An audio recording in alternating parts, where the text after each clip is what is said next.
evening, DemoNation. Demon Phil here, and do not adjust your screen sets here. We're not on the wrong day. This is a special edition of Hell of a Show that we're having here. So first and foremost, if you will let me know you can see and hear me in the comments, I would appreciate that. Let's get this bad boy shared out, and we do have a hell of a show for you here tonight. So if you'll first let me know you can see and hear me, and we'll get some shares going. We'll get going here very shortly with this. I appreciate everyone who is here already. And we are looking forward to getting this going on this one. Hope y'all had a productive day, got a lot done. Make sure you wash your hands as you're going along. I mean, who's not doing that before all of this anyway? So, I mean, yeah, just the normal things, of course. But appreciate everyone being here. And it looks like we've already got some people trickling into here, which is great. So we'll give this about another minute to go ahead and make sure that we've got some extra shares going. And we will get going with this. And again, thank you for being here with the DemoNation tonight. And yes, this is a special show that we're having because there was a launch of a Kickstarter today, and we're about to go directly into that after I go through my sponsors here in just a moment. Make sure everything's set up on my end and everything looks good over here. We will make it official. Demon Phil's Hell of a Show here tonight on a Monday, not on a Tuesday, but on a Monday. And yes, I will have a show again tomorrow as well. But tonight is a special show because of the launch today that happened. And Dan is here. Appreciate you being here, Dan. And Ellsworth's telling me, hey, you can see and hear you. Excellent. All right, so for sponsors, let me go ahead and go through this very quickly because I want to get into the meat of everything that's going on with this. So my sponsors are Totally Rad Comics, which is Jimmy Noble. Right now he has his Kickstarter going for Totally Rad Life of Violet #4, Evil Rad, and Neon the Next Victim, which is actually Giovanni Barunda went ahead and wrote that one. So jump over there and check that one out on Kickstarter. We also have Codex Entertainment, which is Luis Torres. Right now doesn't have anything going with him just now, but keep checking in on things because he's got some important things coming out at the beginning of the year. We have 183 Degree Studio, which is Kara Nicole, Alfred Trujillo. They don't have anything on the books right now, but Fire Bitch 2 is coming out any day now. As soon as I find out, I will definitely let you know. Naughty Fairies, which is Wendy Steen Shaner. She doesn't have anything going right now, but she has a super secret project that is coming out next month that even I don't know about just yet. So I'm looking forward to finding that out, and then I will definitely let you know. Aside from that, we do have Nine Realms Publishing, Michael Odin, and Elysian Fields Pyramid Gambit. Yes, Dan, that is correct. Support the troops. That is the tier package on there that you want to go look at, and thank you, Dan, for bringing that up every single show. I appreciate it. You definitely want to go look at Elysian Fields Pyramid Gambit and look at the Support Our Troops package and see what's available on there. Bonfire Press, which has Belial 2, Chuck Pinot, and Sean Barbour there. And then, of course, we have Lone Wolf Comics. Lone Wolf Comics is Rob Multari, and we're going to talk about that tonight, actually. So we do have a howling good time ahead of us right now. We're going to go ahead and start introducing some people in here because it looks like I've got the whole boat in here. So let's start off with, we're going to bring Rob up first.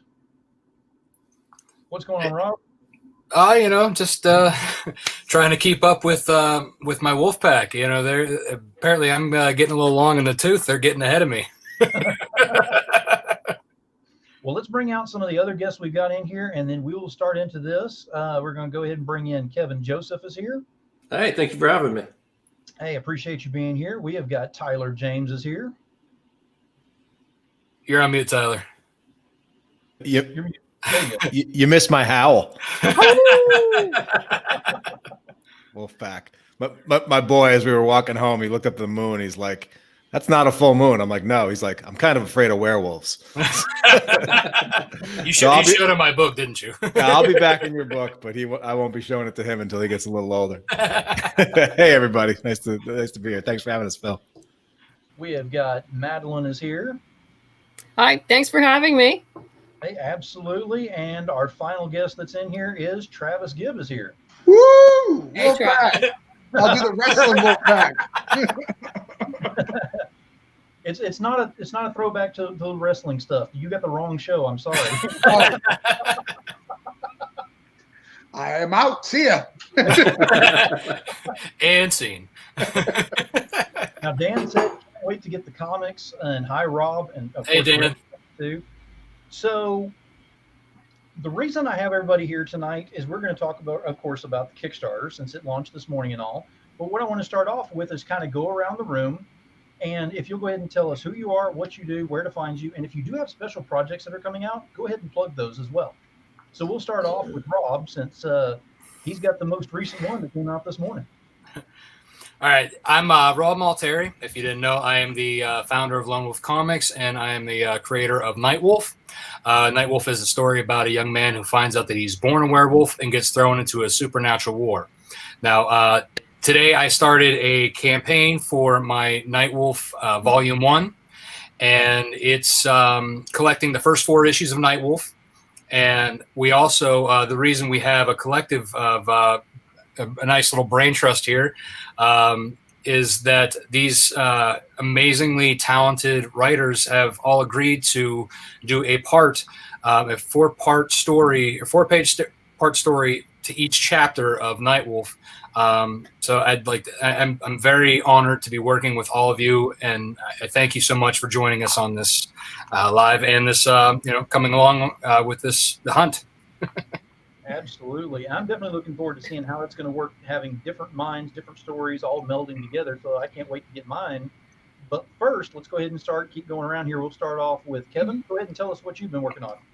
Well, mostly I write my time-traveling demon hunter series, Tart, and that's where I met Rob through Tart and Night Wolf. We kind of did I backed him, he backed me, and we were like, oh, this is pretty cool. So when he said I had a chance to be in a writing room with he as the comic showrunner and be next to Travis, Madeline, and Tyler, I was like, I want in.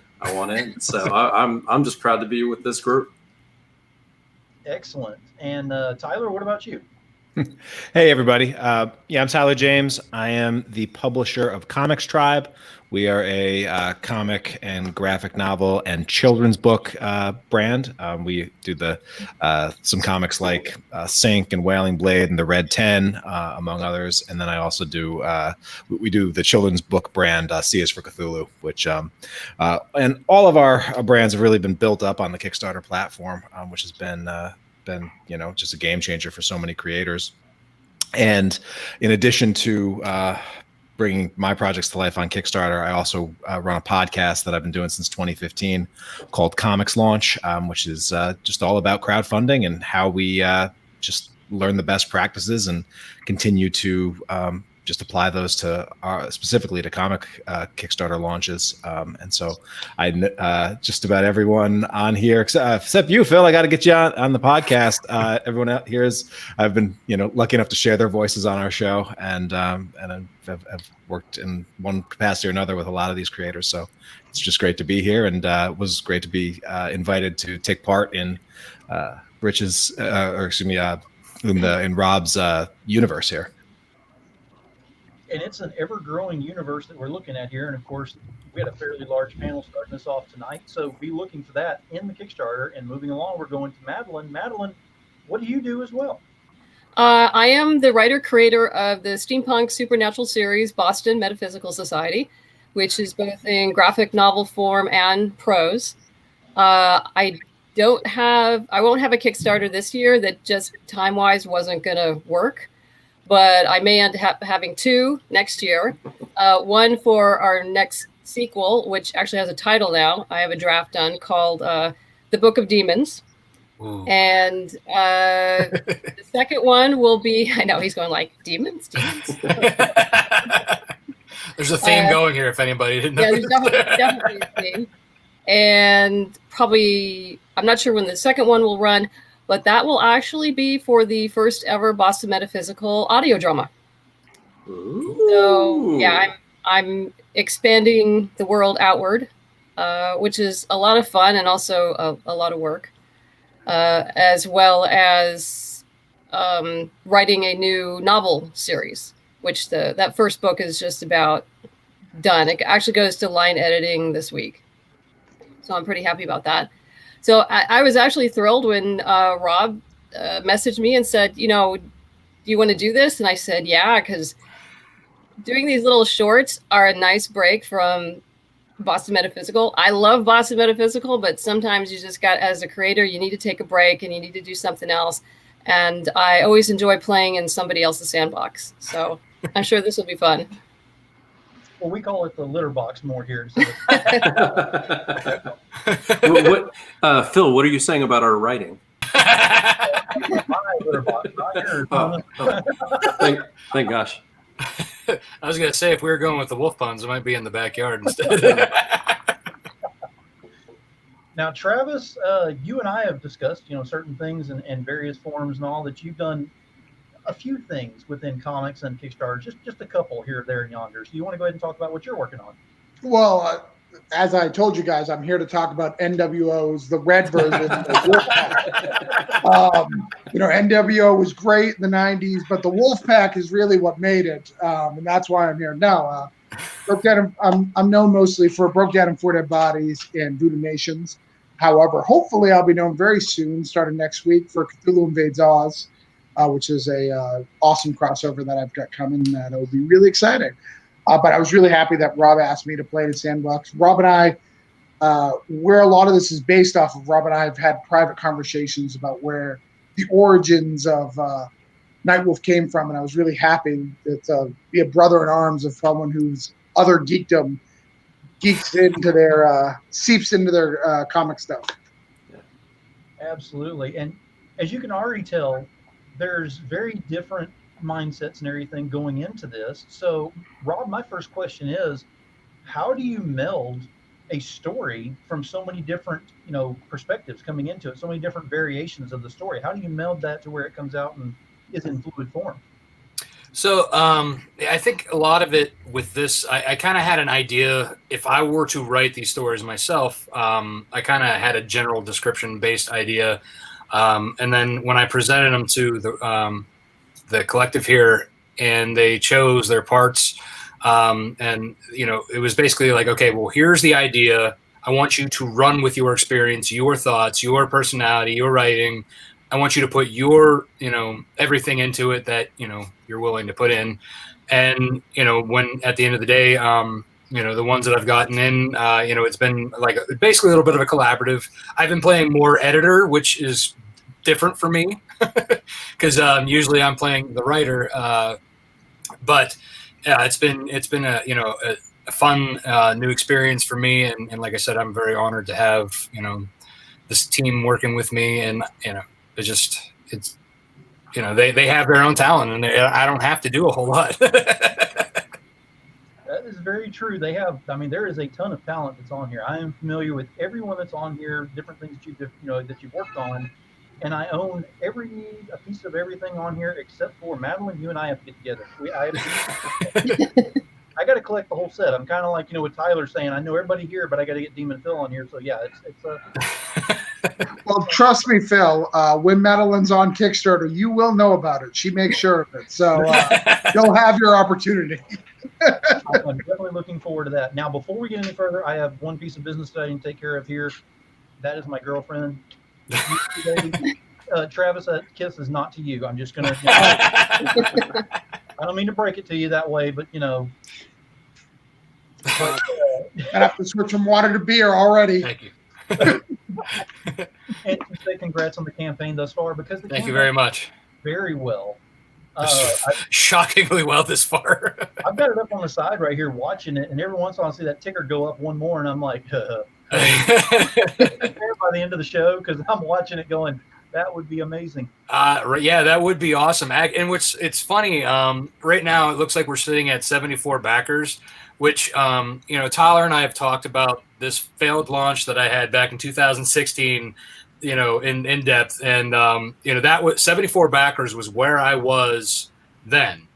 So it's funny how, like, now while we're talking about this, we're sitting at 74 backers and we're almost fully funded already. Now, don't jinx it. We don't want to. No, yeah, knock on wood, right? Now, we do have kind of a secret weapon that's coming into the mix, because since I backed Kevin Joseph on Tart the last time it was on there, I got this great email in that let me know if there's a super secret project going on that people that backed it will know what's happening. So if you didn't back Tart last time, nanner, you need to get on there. Because I am incredibly excited at what's about to happen, because I also backed Night Wolf, so I've got mine locked in.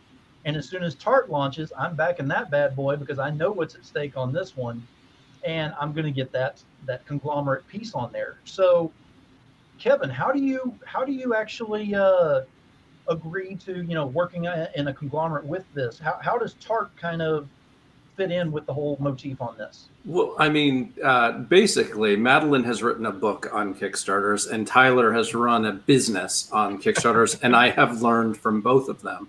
And Travis is a personal friend, and we've talked about all this. A rising tide floats all ships. Yeah. The more you work together with other writers, other creators, the better off it is. I call it greedy giving.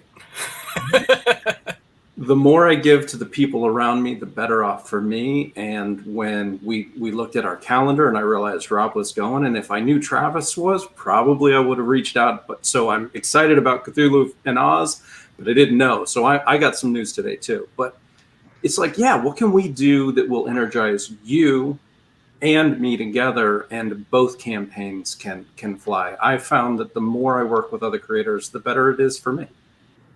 Absolutely. I mean, and I think this is one of the things that's special about the comics Kickstarter community, that most other places on Kickstarter and most other categories on Kickstarter just don't have to the degree that we do, is that we're looking for win-wins left, right, and center. And there's a reason why comics is an outlier for, trend lines of what's successful. Like just about every other category is no more successful now than it was in terms of the percentage than it was 4, 5, 6 years ago.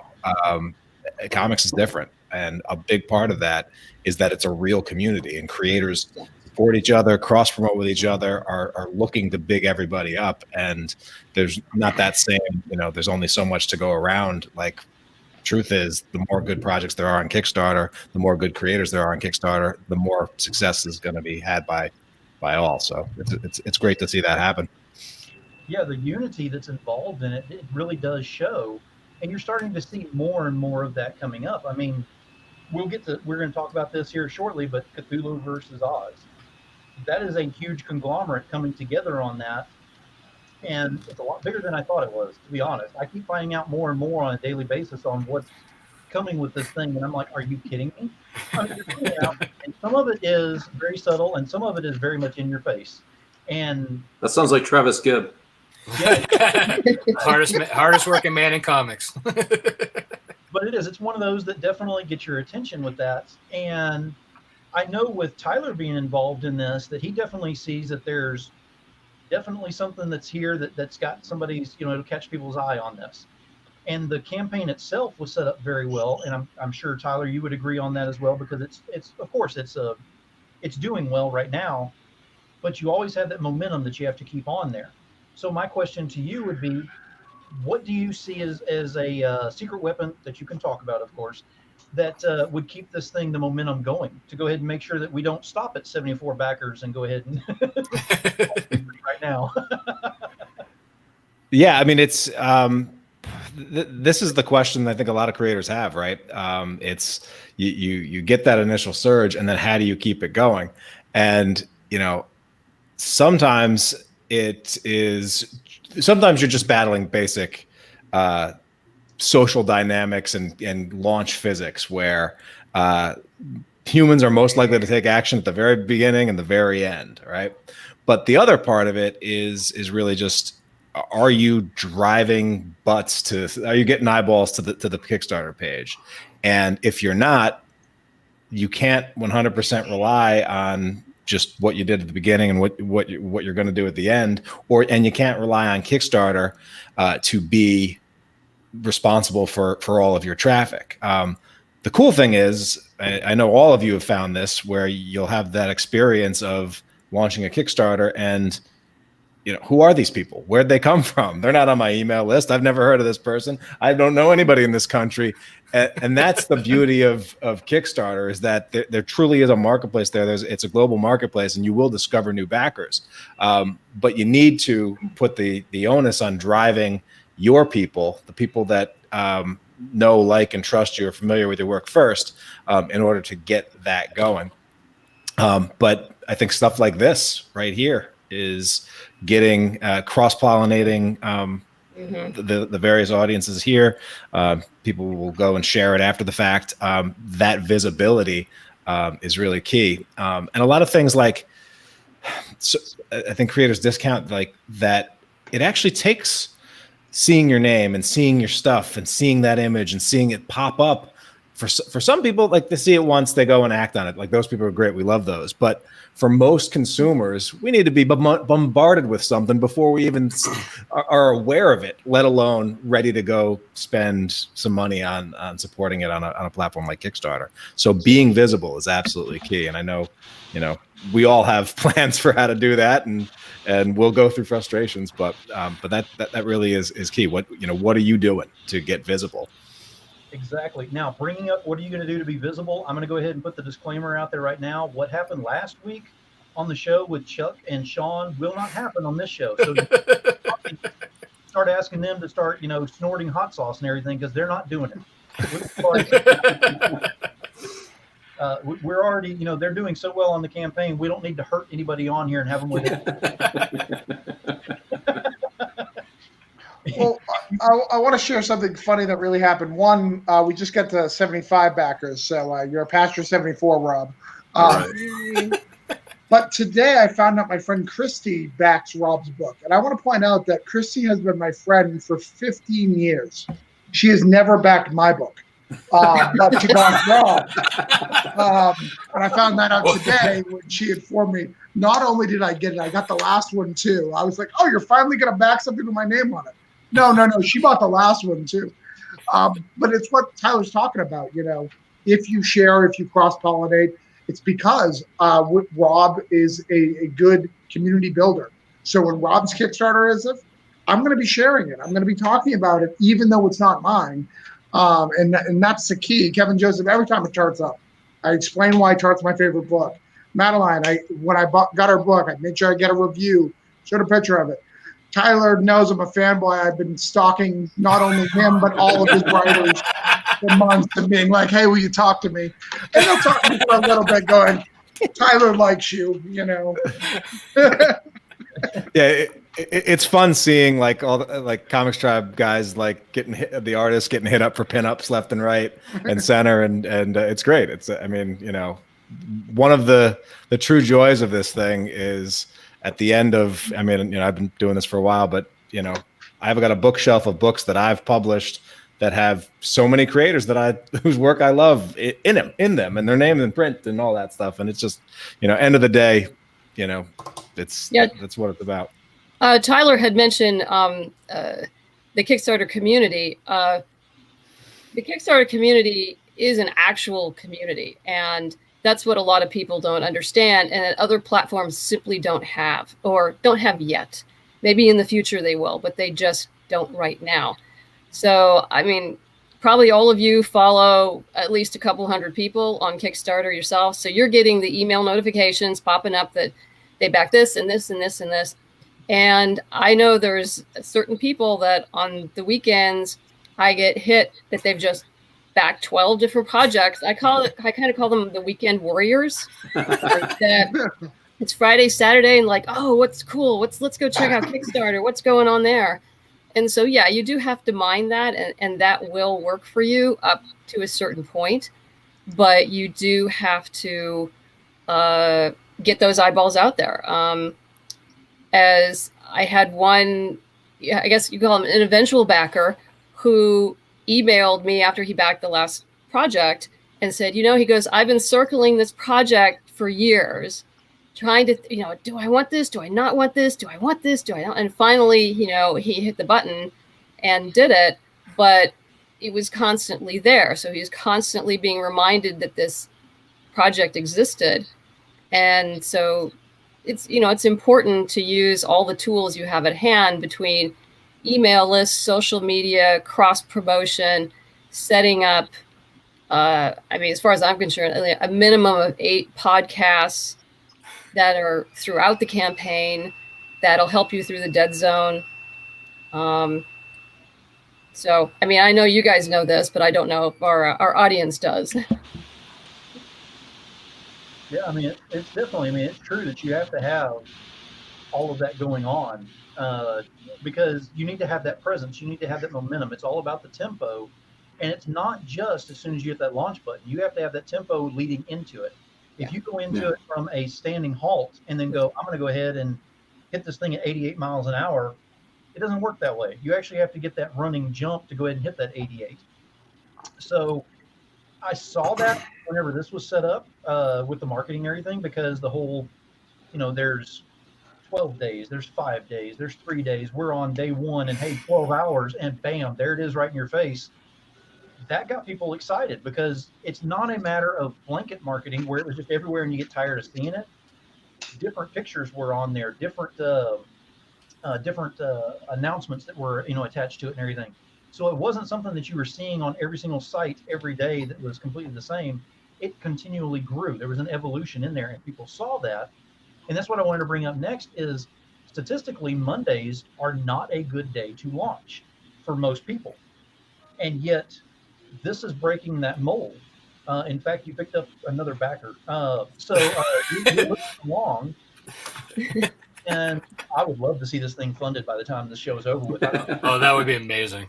I mean, I've thrown DemoNation Challenge out there before, and I can do it right now if we want to, just to go ahead and see, because we're very close on that. $615 is all it is. So $615, if we make that by the end of the show, would be a DemoNation Challenge right there, and we got a little bit of time left in that one. So we just popped up another one. share it out, and let's get that bad boy going. And we've got Ron Zabala in here. Awesome Kickstarter. Oh, Ron Z. Hey, Ron. That's a man who knows how to do Kickstarter. So with a Monday launch, you come up here, and you're actually making this thing work and all. What did you decide to go with a Monday instead of a middle of the week or anything like that normally would go through on that? What made you decide to go with that? Was it because of the timing on the 30 days, or how did that work? I think, well, usually I launch on a Wednesday because that's usually when like my email cadence is, and Werewolf Wednesday. So that's usually where I go. But I think when we were talking about dates and trying to get things done, it was like I wanted to like still get it before the week before Halloween. Like I wanted to make sure I had that like week prior to the week of Halloween. So it was like, but I didn't want to wait any longer. I didn't want to go, so when I bumped it from like, I think the original one was the 7th to the 14th. I think I was like, I'm not bumping it again. I'm like, after the 14th, I moved it to the 19th and was like, that's it. I'm not moving it. That's going to give me enough time. I have this much extra time to get the video done, to get the page done. And, it was to the wire. Like I think Sunday night I was still doing stuff. And go live, Rob. You're just we know that Tyler's launching tomorrow, the Wailing Blade. So, the 2 W's, when they're searching would have got very difficult. You know what though? I tried prying it out of Tyler like weeks ago. I'm like, when are you launching? When are you launching? He's like, no. He's like, I got to get my ducks in a row first. Yeah, it's. Right now, it's pretty insane. Like there's as many projects on Kickstarter as I've ever seen in the comics category. I mean, Justin Jordan just launched his, which is going to be a massive launch. There's a massive anthology inside of the Comics Launch Pro that Clay Adams and a Murder's Row of creators are a part of. So there's going to be no shortage of kick butt projects on Kickstarter. We're gonna make Kickstarter a lot of money this month, and you know what? The cool thing that I've been watching, you guys know, I watch this and report back on it, but the success rate for Kickstarter projects has just kept going up, even during the pandemic, even as projects went, they dipped way down in terms of number and now shot right back up to the point where I think for the foreseeable future, like we can just expect projects to keep ticking up because Kickstarter is probably the most viable platform right now. There's no social distancing is baked into the cake. Yeah. So it's going to keep coming, but as long as I think the great thing about this community is that so many creators here have already built up a track record of delivering, and we know what it means to fulfill the promises that you make to backers. And as long as we do that, the well just keeps pumping, and that's great. That's a great thing about this community. And I think that the quality on Kickstarter has been good throughout the run, but the quality right now is absolutely amazing. And whenever I see that, I think that's great, because whoever backed that, when they get that book, they're just happier about Kickstarter. So the next time I launch, they're happy. You know, it's awesome. Like, I know some people are like, you know, Scott Snyder. Yes.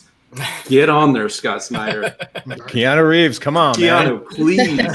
please, yes. You know? Boom, please give $100 to tons of people. That's fantastic. Well, I mean, Scott Snyder especially. I'll give him a shout out. I'm sure he's watching. He watches all your stuff. I Scott's my Travis to your Tyler, but he was part of it. Like, I saw him backing people. He was putting the word out. Like, the one thing that he did, like Jimmy Palmiotti does, is he did not sit up on a perch and come in to collect. He came in to be part of the community, and I was blown away. I've never met the man. I've always heard he's just one of the nicest men in comics, and it showed. So I'm like, you're going to be a pro, come get in the community and take part, and let's all do it. You know, you want to make 200,000? That's great. I don't think I'm there yet, but I'm going to work until maybe someday I am. You never know nowadays, and the, like you brought up, it's the quality of stuff that's going out there is getting better and better and better. And that's the next thing I want to kind of bring up is, if you think that you're just getting a werewolf book, I'm going to tell you, not only from a host, not only from marketing, and not only from a fan standpoint, but all of that mixed together, because yes, I do have the 4 books, and I am a backer on this project. This is not your basic werewolf book. And I've already discussed that on some of my other shows and everything, and I'm going to let y'all talk about it more. But I wanted to ask Madeline in particular, is what's the draw for you coming into this and writing for this as the book that it is? Because I don't want to say it's just a werewolf book, because we all know it is not. It's got a lot more factors to it than that. Mm-hmm. So what's your draw coming in to go ahead and doing the work for this? I get to write about aliens. I don't get to do that very often. So it was like, oh yeah, because I'm probably going to take a lighter approach to this than most of my work, because it's just, I can, so I will. And so it just looked like fun. Let's get these 2 agents who are dealing with an alien that's within this world and just go for it. So it just, usually when I'm approached to do anthologies, it's, a lot of it is time-based, whether or not I can fit it into my schedule. But it's also, does the project, you know, interest me? Is it going to be fun? Is it going to be something different that I don't usually do? And you know, this fit all of those. So I was looking forward to it. When I offered up, you know, the agents, so basically what Madeline's writing is about the 2 agents from the FBI Special Investigations Unit, and it's basically showing what happens before they come into the town that's being invaded by these supernatural creatures. They're off doing something else. They're on another assignment, and they get, after they wrap up this assignment, they kind of are like, oh, well, we got to move on to another one. So this is basically, you know, and this is the first introduction to aliens as well into my universe. So I'm kind of excited to see like where she kind of takes us with it. Oh, you're in trouble now, Rob. You really are. Now we have Niobe came in here late. Appreciate you being here, Larry. And yes, Boys is right, because he just finished up his campaign and did very well with Niobe too. And Dan is saying Phil is the VIP. Phil is no VIP, trust me. I'm not on anybody's list except that list that you don't want to see the back end of. And Alan asked if I was number 1 on this one, Phil, like I was on Belial. Alan, I've been number 1 backer on 4 projects, but who's counting? This was not one of them. I did not want to be number 1 on this one, because I don't want to show everybody that I can be number 1 on all of them, because then it starts the normal thing. Because then Tyler's going to message me saying, hey, I'm launching one. Kevin's going to say, hey, you're number one, right? And so on and so forth. So actually, I got to give a shout out to David Taylor because he was the first one. Love David Taylor. Yeah, that's always a lot of fun when you have backers who are vying to be number one. I mean, what a position to be in. I mean, that's just wonderful. Well, Travis was trying because he made number 3. Oh, and Alan was number 10. So, yeah, there was a lot. And Kevin's up there, too, actually. You were number 8 there, Kevin. Oh, wow. I truth be told, I rolled out of bed, kind of walked out, put coffee in my cup and looked down. And I think maybe Charlie Stickney beat me because I saw Charlie had backed George, I think. And I was like, oh. Charlie did. Yeah, actually, but you. And I was like, stupid Charlie Stickney. I don't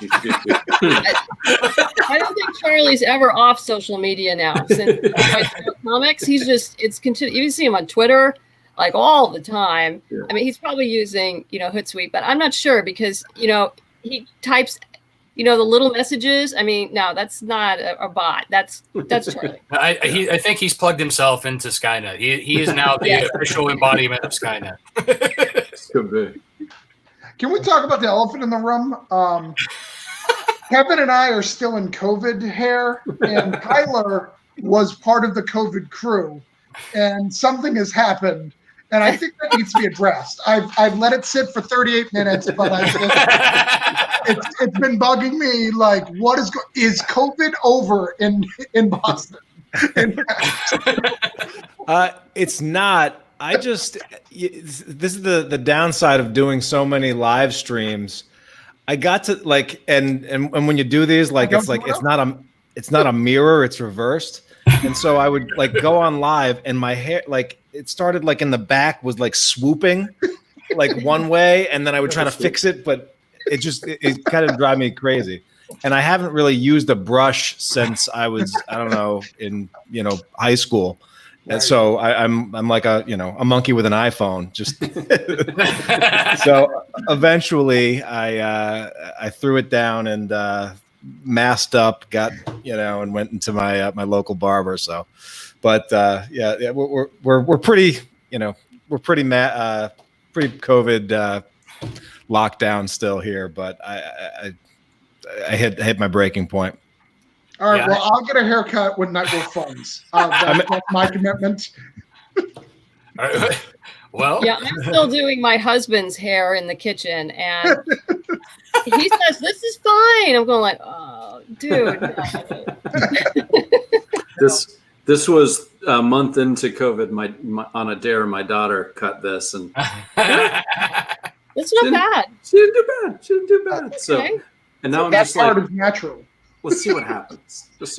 I couldn't do it. As soon as our shops opened up around here, having to do the mask and everything, I went. I couldn't just because I was telling you guys earlier, my going bald. I was like, I will not be Gollum. I will not be Gollum.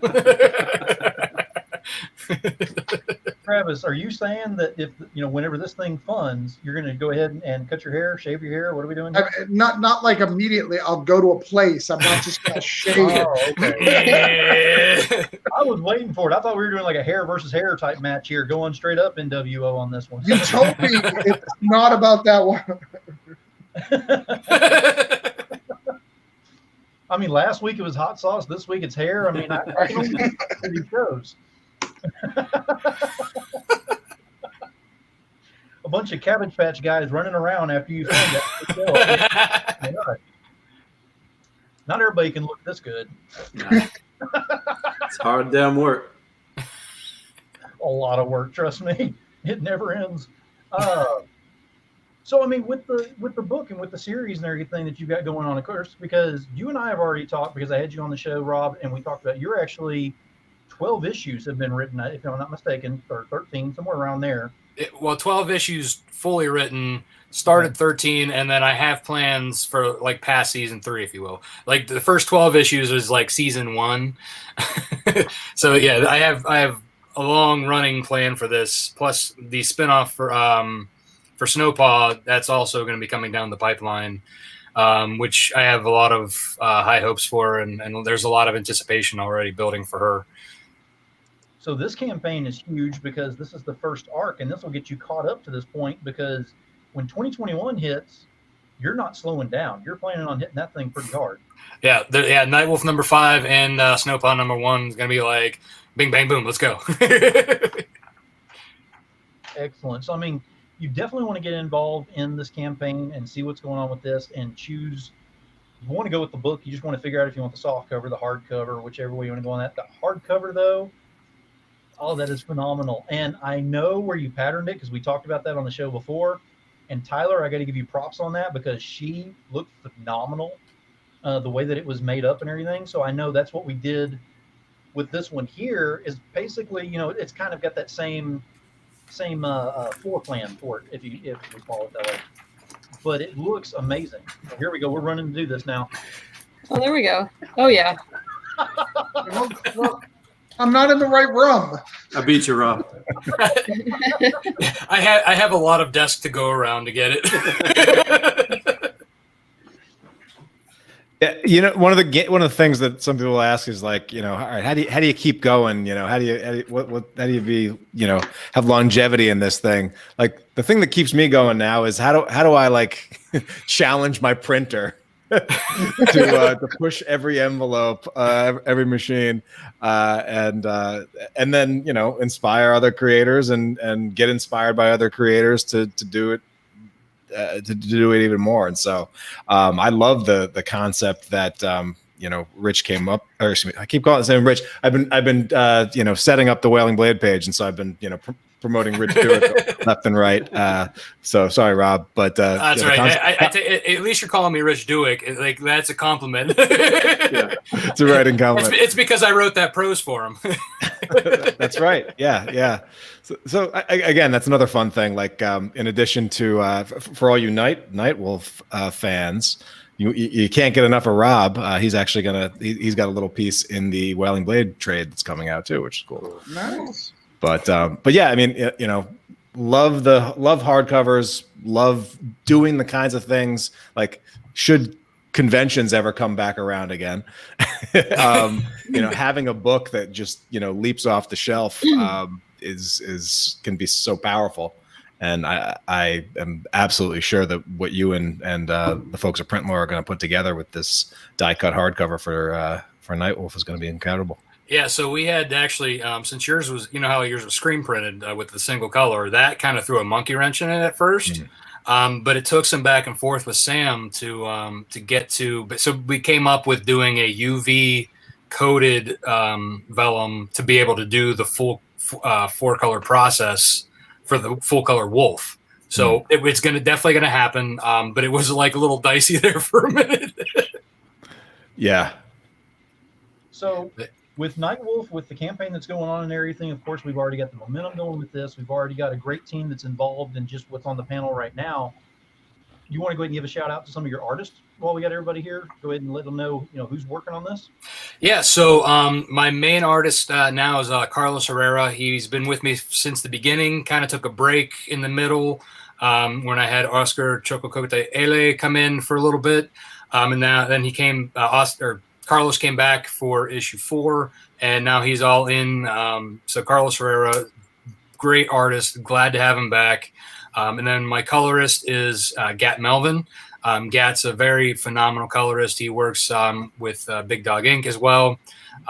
So he's, you know, then he does a lot of other colors. He does a lot for Chris Williams, which is Chris Williams is also doing his 3rd variant cover for me.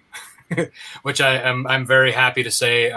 It's I can't wait to share it. I mean, it's even just like the you know, the pencils and then the inks for that. It's so good. It's like next level, like from what he's already done. And matter of fact, I could even show you one of the ones that he's done that I still have. If I can pull it out here. So just pulled out another sheet. Yeah. So this is the cover, the original pencil cover he did for Night Wolf issue 4.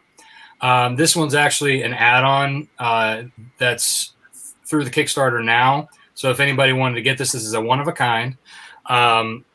Shameless plug. But yeah, so he's got another awesome cover coming, and it's actually has some spoilers on it that I'm not going to say what they are, but they were so good that I couldn't tell them to change it. Now, that particular one you're talking about, that cover, that's the cover that's available on here that has the question mark on it, correct? It is. That's correct. That is the question marked out, will be revealed on Halloween cover that is on there now. Very good. Well, not that particular one, but the one that we're talking about. Right. Yes. Yeah, not that one going on there. No, this is a whole new cover. That's right. So, one question that I want to ask, because I know Kevin, Tyler, and Travis, y'all are all working on separate projects right now as well. And so coming on here, working on this, and then, Iron Man and it straight over to your own project. What drives you to go ahead and move that much, that fast, with that much going on with all this? Because I know there's a lot involved in making a comic, and people just don't understand. They go to their local comic store or whatever, they pick it up off the shelf, they ooh and ah and pretty cover, and it looks like it's written well and everything, and they'll pay their money and they're good to go. Whenever you actually see the evolution behind the curtain, that's whenever you start to fully respect what happens with this. So again, my question is, how do you go ahead and go through that process of Iron Man and it all the way through? Well, for me, we've got Tart going. It's coming out in comic shops with Scout Comics, but in order to have the second season ready for them, I need to get 8 through 12 done. So, of course, I'm working on 11 and 12, and that's what the Kickstarter is going to be. And when Rob approached me, I thought, okay, so what is a way for me to learn?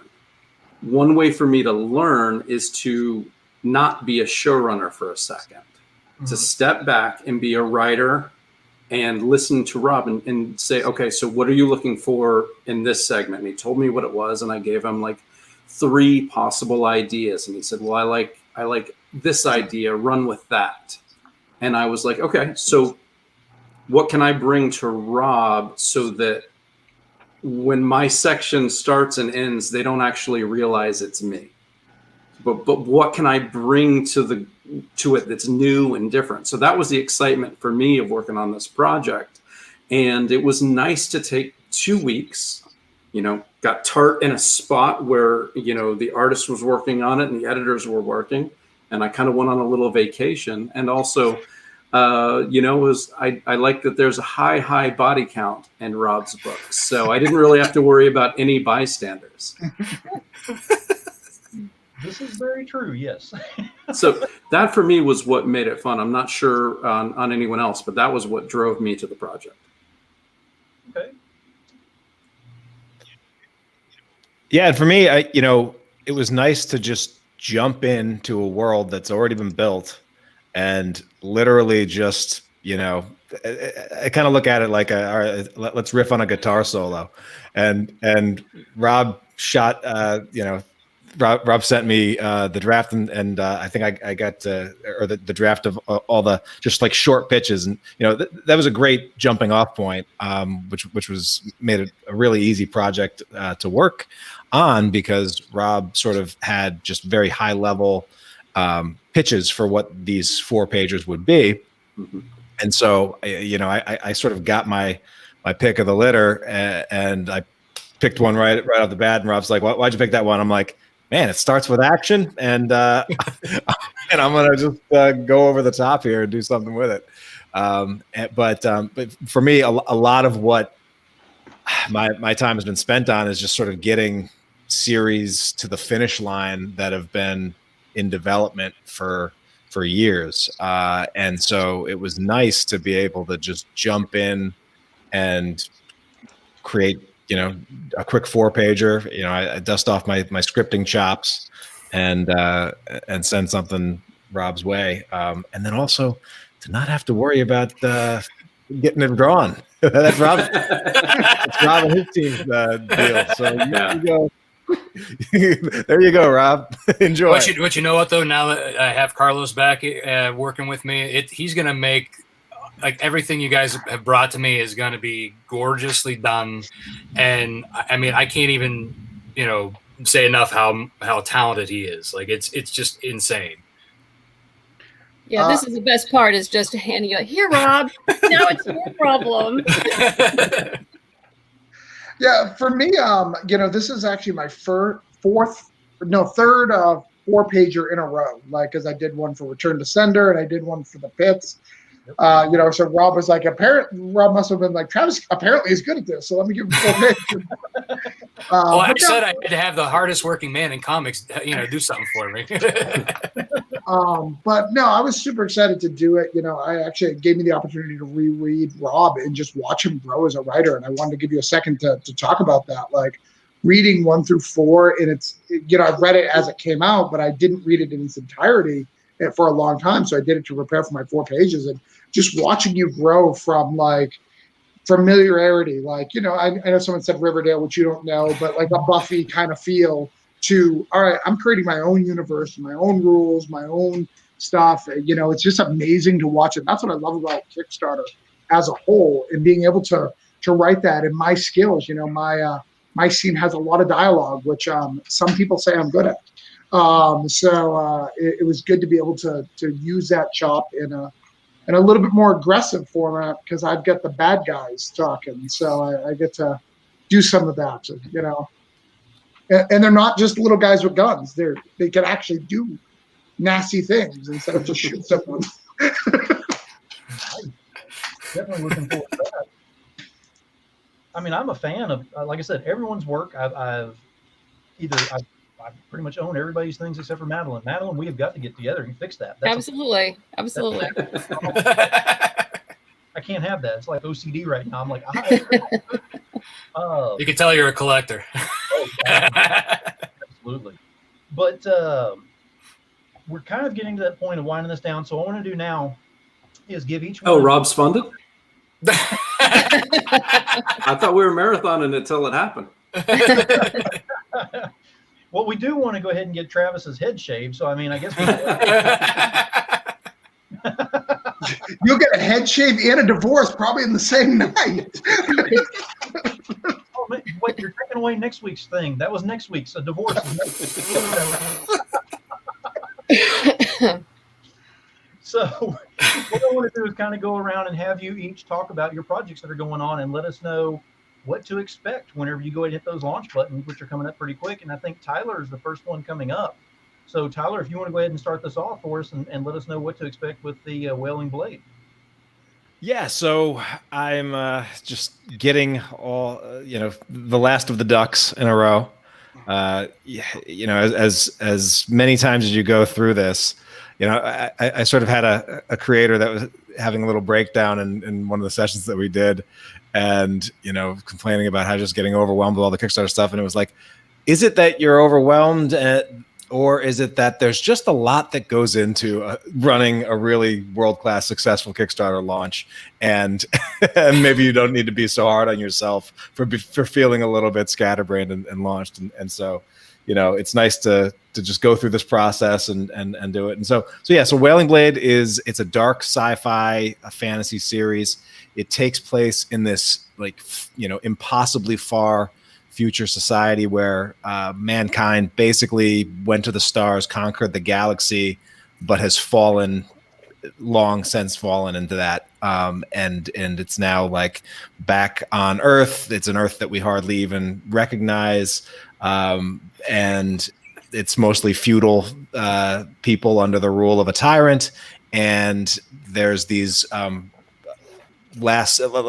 ancient technology that's almost like magic still exists in the world. And so one of the most fearsome pieces of that is a sword called the Wailing Blade, which is held by one of 7 executioners that roam the land, dispensing the tyrant's justice.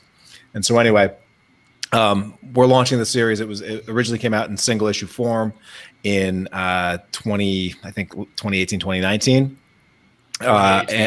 And so we're collecting the entire series. We've remastered a few things, a few pages. We've added a all new final scene that introduces 2 more of the executioners that weren't in the series and sort of sets up what's to come. And then we've also launched what's really cool is a Legends of the Wailing Blade series of short prose stories paired with pinup art to go with. And in this, we've sort of reached out to a bunch of indie comic writers and asked them to tell us an origin story for the Wailing Blade. The sort of idea is that this is a blade that no one actually, like, it's so old that no one actually knows the true story from it. But in every town and tavern, somebody tells you they have the answer. And so we basically have, Ryan K. Lindsay and just who's who. David Peppo's in there. Rob's got a story in there. We actually have a few more that have been submitted. Sort of, we did an open call for them, and so we're going through those as well. And there'll be a nice section of these. John Lee's got one. Fraser Campbell's got a project on Kickstarter right now. So it's great, and some great pinup art to go to, like, sort of illustrate each of these stories, and they're all over the place, and they're all across the map. But that's just going to be a nice addition that is all new for this. So that's and we're also keeping the die cut train going by sort of doing a die cut hardcover where when you open it up, you'll see the two main characters in it sort of facing off, but on the front cover there will be a foil enhanced silver blade that sort of splits the two, and then you'll see them through the die cut. So again, just trying to play with what we can do in the print and format and go deluxe.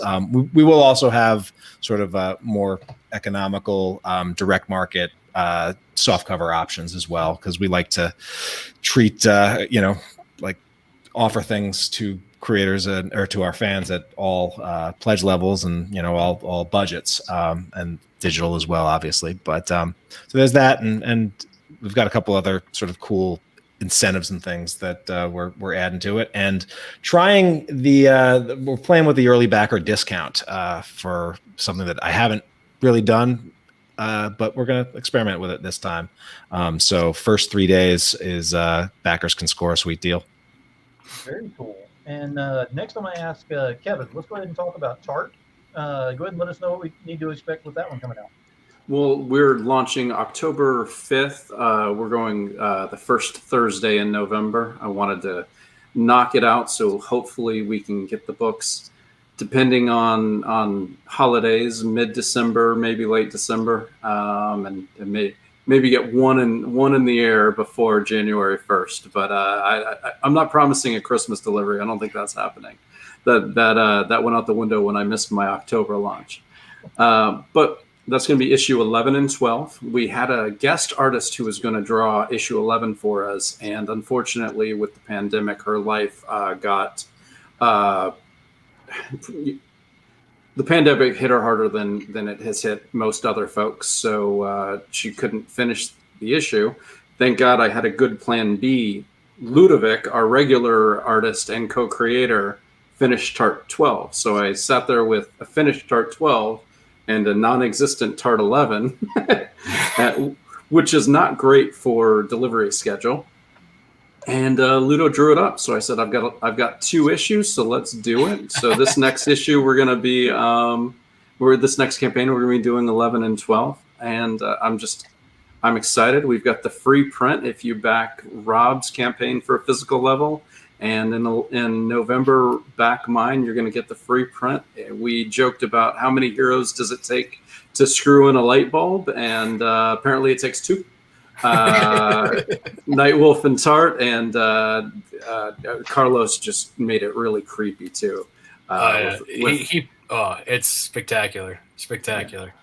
So we're very excited, and you know what? If you want to, I know that this pandemic, as I said, hits some people harder than others. If it's been rough, I want you to read my comics, so you can read Tart 1 through 9 for free on Gumroad. Gumroad.com/KECHALCOMICS. So between now and November 5th, read it for free, and if you love it, come back to comment. Excellent. And if someone will go ahead and post that in the comments, I'd appreciate that, so everyone else has that. And if you want to as well, Kevin, you can post it in the private chat, and I'll put it in the comments. I'll do that. Now we did have William Russell is here, Angry Artist, and he did put something up here I want to go ahead and bring up because I think you're too late for this one. William and I actually talked a little bit a couple days ago, potentially either doing a Night Wolf 5 cover or a Snowpaw. So I definitely am interested in that.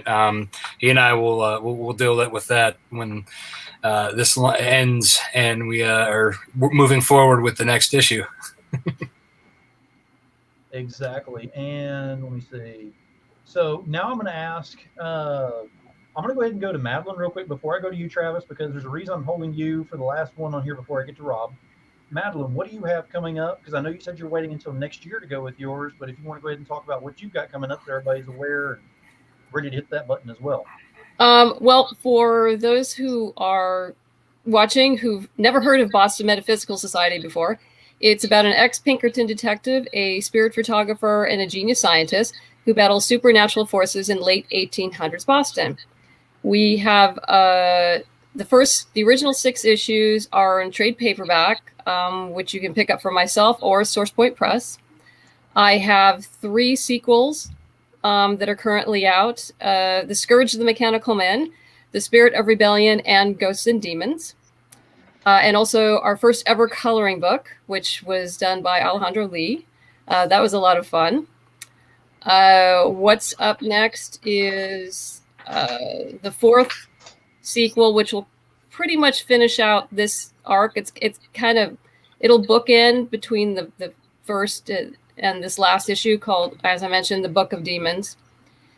And what else? Oh yeah, I have a draft of Book of Demons, so I'm hoping to get Gwen Tavares is my artist on that in next month. I hope that's my plan. And also there's a prequel novel out called A Storm of Secrets and an anthology called Prelude. So whatever is your fancy, if you prefer prose or graphic novel, I've got it all. And you can check out the website at bostonmetaphysicalsociety.com. Excellent. Now, Travis, before I get to you, the reason I set you for last on this one is because before I get to you and give you the floor on this, you can go ahead and give us kind of a very brief description on here, because Travis is actually going to be one of my guests a week from tonight. We're going to have the Cthulhu panel.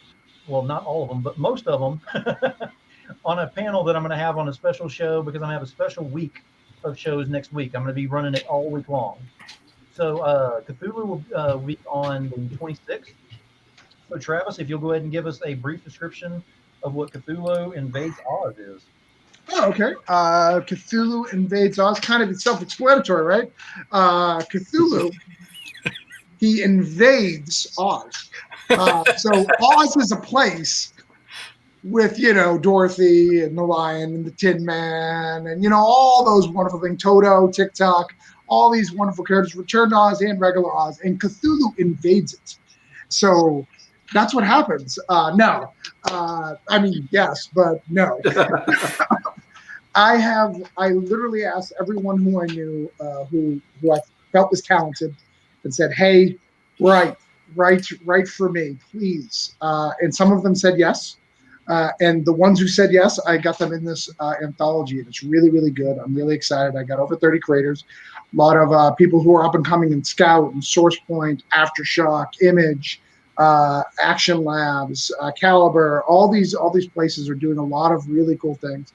I got them all together, and they're all taking different characters and seeing what happens when Cthulhu invades Oz. But what's different from this compared to normal anthology is there is one narrative. There is a continuing narrative through the whole thing.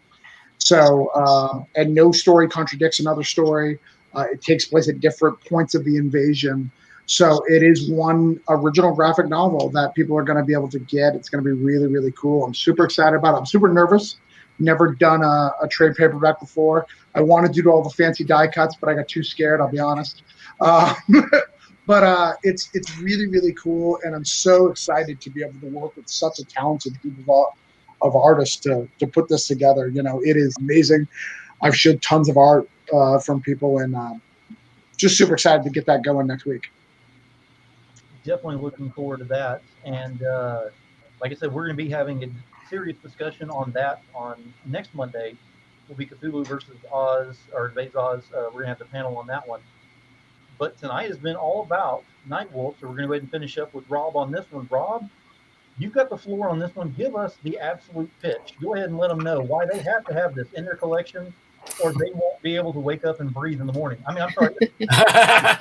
Oh, So, as I said, Night Wolf is a story about a young man who finds out that he's born a werewolf, gets thrown into a supernatural war. This world is it's built up. It has a lot of fantasy, horror, supernatural, alien. It's not just, a normal situation where things are among us. We don't see it. But once your eyes are open to it, you can't, shut them again. So it's basically, kind of once it's in your face, it's really in your face. And as Kevin said, there's a body count and it keeps adding up. And, for me as a fan of werewolves, this is something that I really, as a fan, am enjoying. And, Travis brought this up earlier. He and I have a mutual, geek fandom of Werewolf the Apocalypse. There was a lot of like stylistic things that I loved about it that I wish was kind of like more into the comic book world, and so I kind of wanted to create something that, as a fan of that, and as a fan of just werewolves in general, and fantasy or because I love I'm into a lot of different fandoms. I always have been. So there's a lot of random influence in these stories, and I think you'll enjoy them, especially even if you already have all 4 issues. This is basically bringing in 16 more additional pages of story brought to you by these fine, amazing writers here, and the art that's going to go with them is going to be amazing as well. And so basically, you're getting. Not only are you getting a gorgeous collector's item with the hard, bound piece, with the die-cut claw mark, with the werewolf on the vellum, and then the human underneath, you're also getting basically almost a whole issue that you wouldn't get with the singles. So this is, you're getting extra story content. You're getting a bunch of new pinup art, as well as all of the variant covers as pinups inside this graphic novel, and this is, like I said, this is just beginning. We are continuing to develop this world. We're going to keep going. I have more than just these characters that you've seen, that are coming into this world, and I'd love to take you on that ride, that creative journey with me. Another thing that in my last campaign, I had these little werewolf Legos, courtesy of Saber Scorpion. It actually was a lovely. The original was a Christmas present from Tyler. I gotta thank him for getting me into that. But this time around, not only will we have the remaining leftover 50 of those, we're also going to have the human form, and you can see there's the scar on them. Nice. So, we're going to have we'll also have those together as a set as well. Very nice. So yeah, there's plenty to go. Thank you all for, again, it's been an honor, working with you, and I'm so happy to have this opportunity, and thank you so much. Oh, thank you for having us. I mean, it was. Yeah, thank you. It was an experience and an honor. It's great. Well, I appreciate every one of y'all for being here tonight, and I've had a blast getting to know every one of y'all a little bit better on what you do. It's more about the faces behind the work is what I like to go ahead and put out there for the fans to see, because there's a lot more that goes into it besides just pulling a comic off the shelf. And I want them to understand that there needs to be a lot more level of respect into what goes into this. It's not something that happens overnight by any means. And you can definitely feel that there's passion put into this particular project as well as your personal projects you're working on. So again, thank you very much for being here. I look forward to getting you all back on here for your personal projects as well. So we're going to set something up on those ends. But for tonight, we're going to go ahead and call it that this is it for the evening. I'm going to drop y'all back while I do my closing statements. But before I drop y'all back. It's Night Wolf. We got to give the howl before we leave.